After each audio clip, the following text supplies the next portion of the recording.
Hey everyone, Chef Leroy here, and welcome to the channel. Today I'm going to smoke a prime rib. So we have to get our grill going. I'll get that camera right over here and you can see how to get it going and get that prime on there. I'll talk a little bit about that as we are cooking. All right, see you in a minute. All right, I've got some residual charcoal that is still left in here. I'm not going to worry about it. Main thing is you want to make sure that the holes in the bottom of your grill are have some opening so they can have good airflow. Make sure your trap door at the bottom is wide open. Go ahead and put the charcoal in there. Now, the key to this smoke on this here is we are not going to smoke it at a high temperature. Okay. My plan is to stay within 150 and 150 and 180, no more than that. Okay, so I'm using hardwood charcoal, and then I've got my starters there, and here I've got some hickory wood. You can use whatever kind you want. I'm going to use hickory. All right, once we get a little bit of fire going, then I'll go ahead and add the wood right on top, and that's basically how it rolls. And I'll put the grate back on top. I'm going to cook, I'm going to smoke my prime rib at the top of this grill here. These are the little rack holders here. Okay. All right, let's let her go.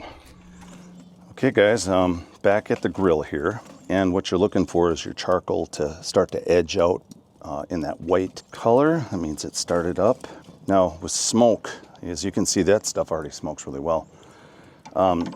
You don't want the wood to catch on fire, so you just really got to manage this pretty well. All right, so here's my roast here. It's a prime rib roast.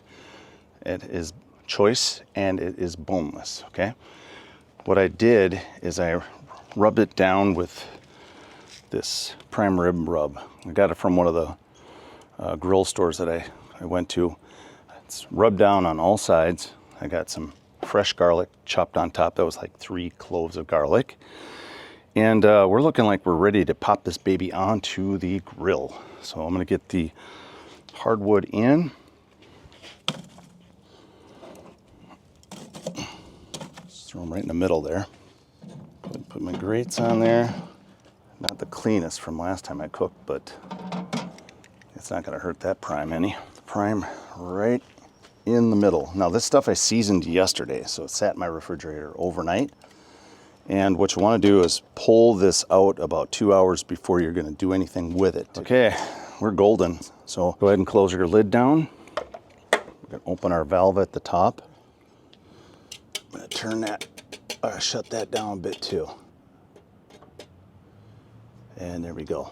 Now you can just see the amount of smoke coming out of there. And let's go ahead and lift it and I'll show you. Look at the smoke. All right, so 1 hour, guys. I'm going to smoke it for 1 hour. And the other twist to this, I'll talk to you guys in a little bit.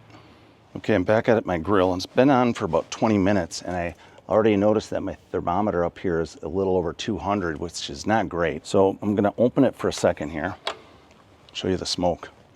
Just wanna check my prime. Boy, it's looking excellent. Whew. All right, now, here's what I did. Because it's heating too much, I've got my gap at the top here. I've cut it kind of smaller. And I actually cut the bottom one completely off. So we're gonna let it kind of calm down. I'm gonna go ahead and open it one more time because what that does is it cools down quick. Lets all the heat come out of the grill. And you don't want to leave it too much because then the wood will start on fire. So just keep that in mind. Yeah, so now already it started to drop down. And that's kind of what we want. So basically what's going to happen now is this is going to pretty much choke itself out. So I'm going to have to keep an eye on it. So if it gets too cold, then that's not going to work either. Or if my smoke basically stops, that's another problem, okay? Because it's not going to taste smoky if you don't smoke it, right? Okay, well, we'll get back to you in a minute here, but it's all about managing your vents on these type of grills, okay? If you want it to stay low and slow, you got to make sure you don't have too much air going to the charcoal. All right, well, I'll get back to you guys in a bit here. All right, I'm back at the grill, and about an hour is just about up here. Oh, there we go, 4 seconds. And done. Wow, Does that look freaking awesome? I'm gonna remove it, put it on my tray. Tray is nice and cold. It's like about, I don't know, 35 degrees today or something like that. Bring this upstairs and we'll talk a little bit more up there. All right, I've got my circulator in the pot here. I've filled it up with some hot water. Prime rib is in a bag here, as you can see there. I'm gonna double bag it just for safety, because this is gonna cook for 6 hours. And it's a bigger roast. One thing you don't want to do is get water in your bag. That's not good. I don't know how much water I needed in there for the displacement, so I'm going to go ahead and, I don't have my circulator on yet, but I'm going to go ahead and put my roast down inside and see how much the water displaces. Okay, that's not too bad. It does look like I'll have to push it down a bit, or I'll have to move my circulator kind of off to one side here. Anyway, I'm gonna take it out because we don't have the water at the right temperature yet. So we gotta make sure we get our app set. I'm gonna go ahead and add just a little bit more water to it because it was a little low. All right, let's go ahead and get our app opened here. All right, so I've got the app open here, okay? It shows you the different donenesses. So at 122, it's gonna be soft and vibrant. 129, it's going to be tender and juicy. 138, it's going to be more on that, say it says chewy, springy. And then 144, it's going to be set and fibrous. I'm going to use the 144, okay? We're going to go ahead and set the thickness between 5 and 6, because that's about how thick this thing is from top to bottom. Says it's going to take 6 hours to cook. Circulator's in the water. It's just trying to connect to it right now. It also asks you whether it's fresh or frozen, which obviously it's fresh. And right now it says that my water temperature is at 104. It's got to get up to 143.6. And then we go ahead and hit start. Okay, my app says that it's ready to be dropped in there. So I'll go ahead and put that roast down inside. And unfortunately my pot is a little bit small for this type of thing, but we're going to try to make it work. Let's try to move this over here again.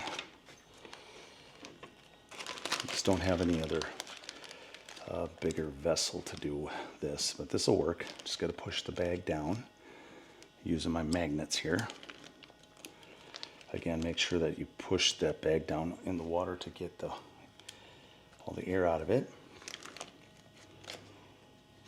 The water's nice and hot, I'll tell you that. Okay, it's good.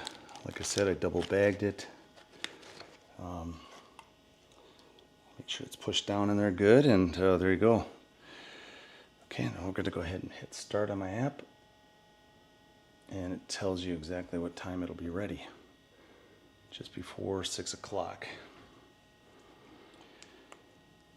Well, actually I should shoot it right there. I'll be ready by 6 p.m.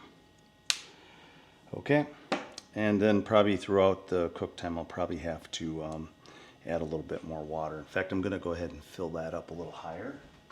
And just remember, when you do add water to it, make sure it's hot, okay? Because that'll drop that temp down just a little bit if you don't. So just make sure it's hot, and there you go. All right, guys. I will show you when this thing is completely finished. I'll take it out, we'll let it rest a little bit and cut it, and I'll show you what it looks like. That smoking did a really nice job to it. Made that prime look so nice. So, okay, we'll get back to you guys later on today. Actually, we'll say 6 hours from now. All right, guys, my timer just went off for the Joule water circulator for my prime rib. And I just want to point something out to you. It's 6 p.m. right now. So I timed it out exactly right. Now, if you're not ready to eat right now, you have until 8 p.m. to pull it out. And it'll still be at that really nice, this will be probably about a mid-rare is what I think it will be. But anyway, I'll show you what it looks like when I cut it up. All right, guys, I'm going to go ahead and pull the prime out of my pot. So what I do, because the water's hot, just slide it up and take the magnets off, okay? The other thing we need to do is turn off the Joule. So I'll go back into my app, hit stop. Like I said, if you're not ready to eat, you can leave it in there for 2 hours after it's done, okay? So that's off. And I'm just gonna go ahead and transfer it over to my sheet pan here. All right, guys, so I put it on a tray because there's a lot of juice in here, and we're not gonna get rid of that juice. We're gonna use it as a jus when we cut the prime and serving it. I'm gonna leave the bag open as it is and just let it rest. So 20 minutes, I'll show you what it looks like when I cut it up. Okay, we are ready to cut our prime. Oh my gosh, it smells really good. And here we go. It's basically your end cut.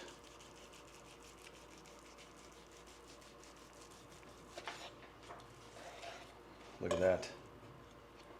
Oh my goodness, that looks really good.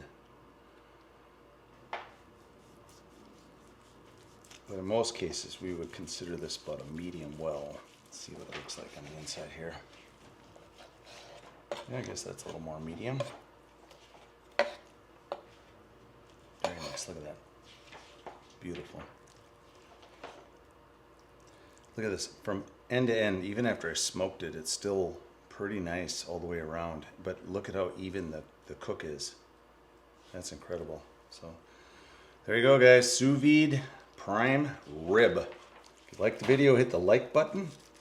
And please subscribe if you haven't subscribed up to this point. Subscriptions are free to join.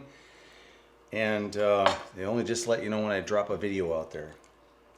Otherwise, you guys have a fantastic new year, because it is the 31st. And hopefully we roll in the new year and everything is great this year. So you guys have a fantastic day.